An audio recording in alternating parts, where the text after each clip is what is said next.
The Emperor's New Clothes. Many years ago, there was an emperor who was so excessively fond of new clothes that he spent all his money in dress. He did not trouble himself in the least about his soldiers, nor did he care to go either to the theatre or the chase, except for the opportunities then afforded him for displaying his new clothes. He had a different suit for each hour of the day, and as of any other king or emperor one is accustomed to say he is sitting in council, it was always said of him, the emperor is sitting in his wardrobe.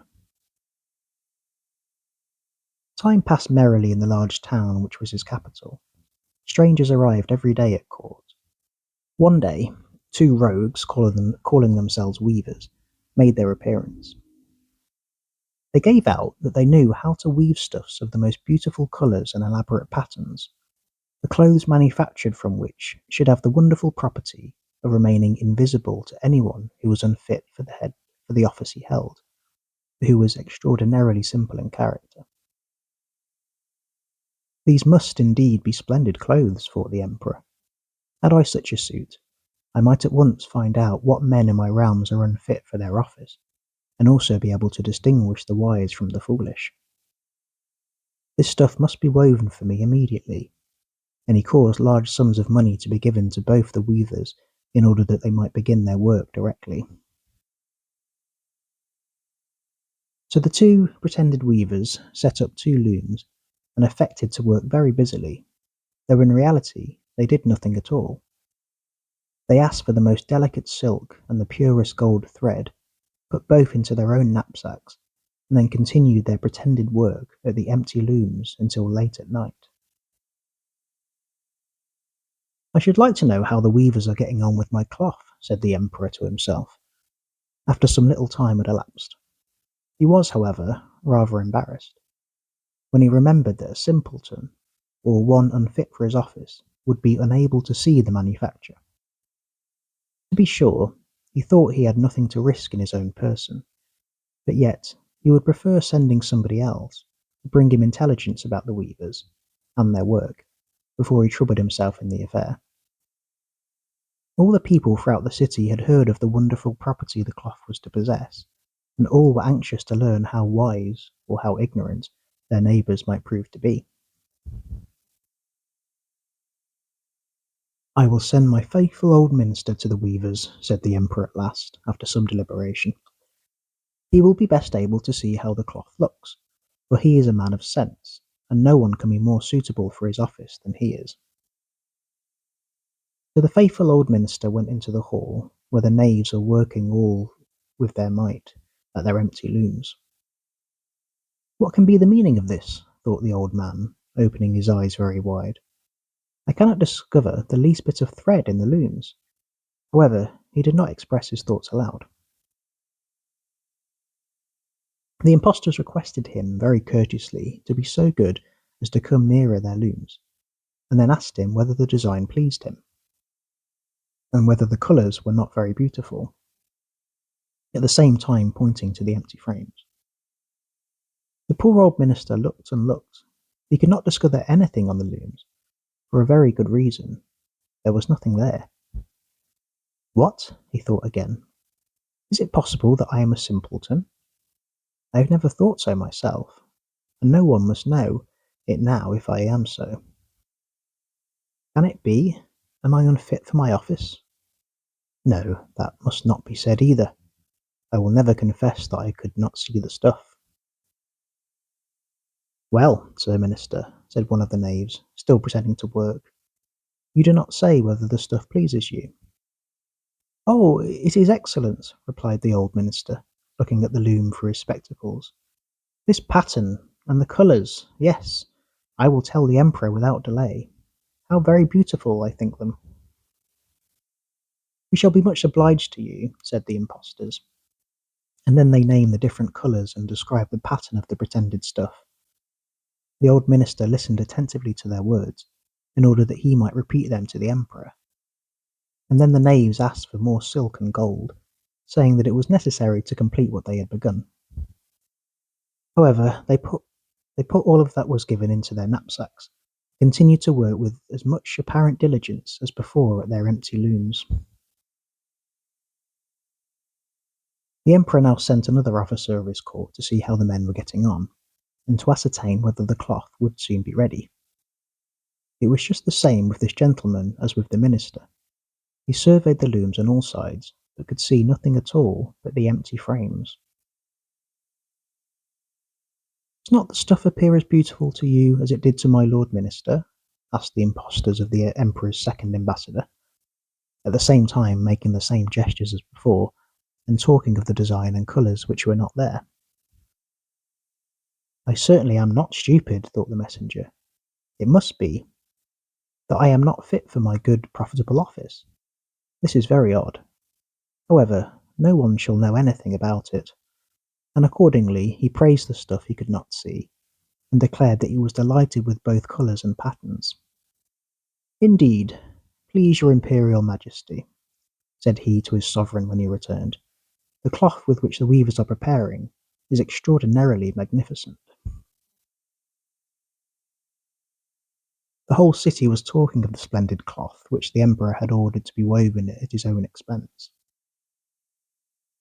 And now the emperor himself wished to see the costly manufacture, while it was still in the loom. Accompanied by a select number of officers of the court, among whom were the two honest men who had already admired the cloth, he went to the crafty impostors, who, as soon as they were aware of the emperor's approach, went on working more diligently than ever, although they did still not possess a single thread through the looms. "Is not the work absolutely magnificent?" said the two officers of the crown already mentioned. "If your majesty will only be pleased to look at it. What a splendid design, what glorious colours!" And at the same time they pointed to the empty frames, for they imagined that everyone else could see this exquisite piece of workmanship. "How is it?" said the emperor to himself. "I can see nothing. This is indeed a terrible affair. Am I a simpleton, or am I unfit to be an emperor? That would be the worst thing that could happen. Oh, the cloth is charming," he said aloud. "It has my complete approbation."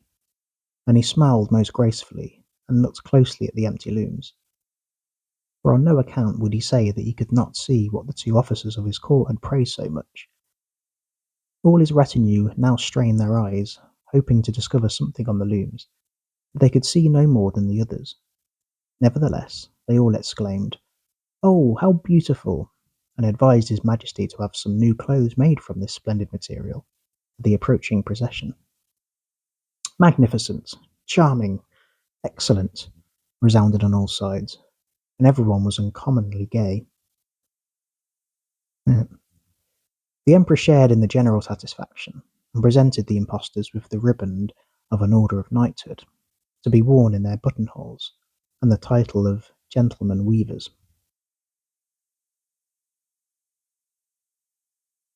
The rogues sat up the whole of the night before, the day on which the procession was to take place, and had 16 lights burning, so that everyone might see how anxious they were to finish the emperor's new suit.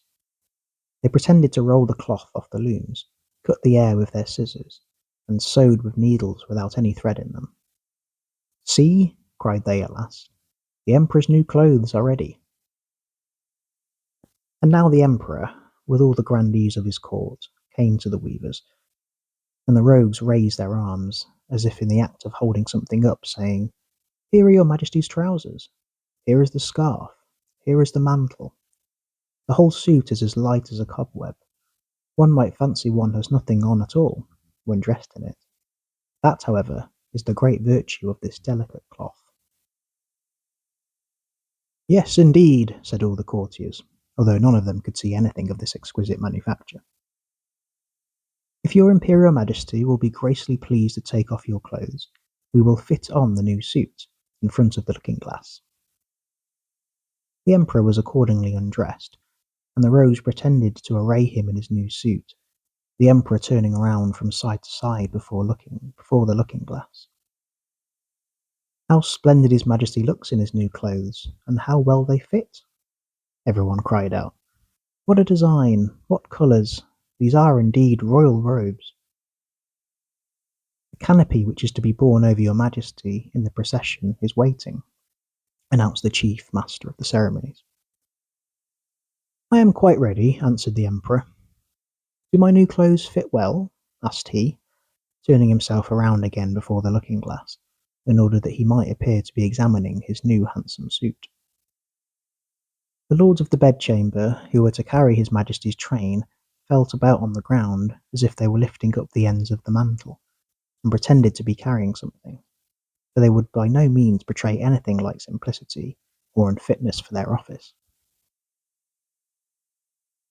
So now the emperor walked under his high canopy in the midst of the procession, through the streets of his capital, and all the people standing by, and those at the windows cried out, "Oh, how beautiful are our emperor's new clothes! What a magnificent train there is to the mantle, and how gracefully the scarf hangs!" In short, no one would allow that he could not see these much admired clothes, because in doing so he would have declared himself either a simpleton or unfit for his office. Certainly, none of the emperor's various suits had ever made so great an impression as these invisible ones. "But the emperor has nothing on at all," said a little child. "Listen to the voice of innocence," exclaimed his father, and what the child had said was whispered from one to the other. "But he has nothing on at all," at last cried out all the people.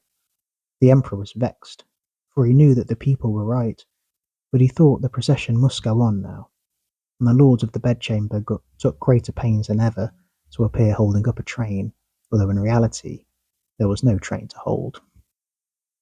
The end.